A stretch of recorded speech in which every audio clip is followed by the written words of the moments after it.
আমি একটা গল্প বলছি। গল্পটার নাম হচ্ছে বীরবল। বীরবল আর তার বন্ধু দুজন মিলে বাগানে বসে দুজন বসে গল্প করছে। গল্প করতে করতে করতে করতে সন্ধ্যা হয়ে গেছে, তাদের আর খেয়াল নেই।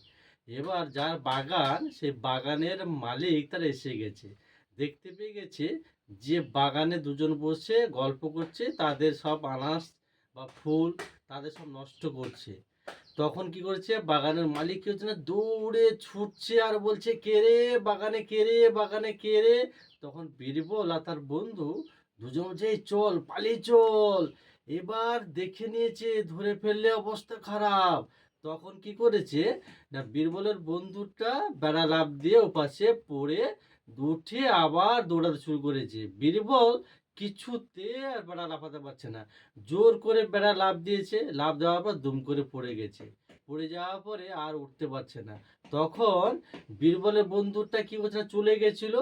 সে আবার পুনরায় ফিরে এসেছে, ফিরে এসে বলছে, কিরে বীরবল, ওঠ ওঠ ওঠ, ধরে ফেললে পা হাত ভেঙে দেবে। তখন বীরবল কাঁদো কাঁদো সরে বলছে, আমাকে বীরবল বলে আর ডাকিস না, আমাকে শুধু বীর বলে ডাকবি। কেন বলতো? আমার বল বেড়ার মধ্যে ঝুলছে, আমার বল যে বেড়ার মধ্যে ঝুলছে।